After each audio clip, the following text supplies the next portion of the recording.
গেল ২৫ বছরে কয়েকবার সরকার পরিবর্তন হয়েছে, তবে পরিবর্তন হয়নি বুড়িগঙ্গার চিত্রের। বুড়িগঙ্গা নিয়ে সরকারগুলো নানা পরিকল্পনা করলেও বাস্তবের কিছুই হয়নি। দখলে দূষণে মৃত ঢাকার প্রাণ বুড়িগঙ্গার করুণ চিত্র দেখার যেন কেউ নেই। রাজু আহমেদের রিপোর্ট, জানাচ্ছেন লামিয়া তানজিন মাহমুদ। বর্তমানে দেখলে মনে হতে পারে হয়তো প্রাণ ফিরে পেয়েছে মৃত নদীটি, তবে বর্ষার আগমনে পানির নতুন রং ধারণের এ চিত্র বেশিদিন স্থায়ী হয় না। কয়েকদিনের ব্যবধানে কালচে রঙের দুর্গন্ধযুক্ত পানিতে পরিণত হবে বুড়িগঙ্গা। এক সময় টলটলে বুড়িগঙ্গার পানি এখন এতটাই বিষাক্ত যে ময়লা খেকো সাকারফিশও বাঁচতে পারেনি এখানে। বুড়িগঙ্গার এ পরিণতি একদিনে হয়নি। ২০২৪ সালে পরিবেশ অধিদপ্তরের এক প্রতিবেদনে দেখা যায়, প্রতিদিন ১৬০ কোটি লিটার তরল বর্জ্য সরাসরি পড়ছে বুড়িগঙ্গায়। এর মধ্যে ৬০% কলকারখানার হলেও বাকি ৪০% বাসাবাড়ির বর্জ্য।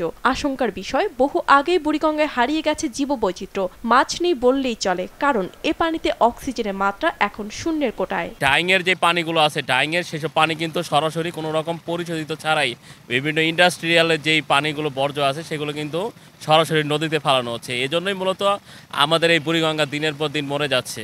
যে পানি মন্ত্রণালয় থেকে অনেকবারই এটার সংস্কার করার জন্য উদ্যোগ নিয়েছে, কিন্তু কোনো কাজ হয় না। পানির যে গ্যাস আর পানির যে দুর্গন্ধ, যে টিকা থাকার মতন কোনো আমাদের কাছে নিরুপায় হয়ে আমাদের থাকতে হয়। এই ব্যাপারে সরকারের কোনো যথাযথ পদক্ষেপ নাই। সরকার আসতেছে যেতেছে, আমাদের পরিবেশটা ভয়াবহ অবস্থান ধারণ করতেছে। পরিবেশ বিশেষজ্ঞরা বলছে, গেল ২৫ বছরে সরকার বদল হলেও বুড়িগঙ্গার কোনো উন্নতি হয়নি, তবে দুর্নীতির মাধ্যমে অর্থ লোপাট হয়েছে।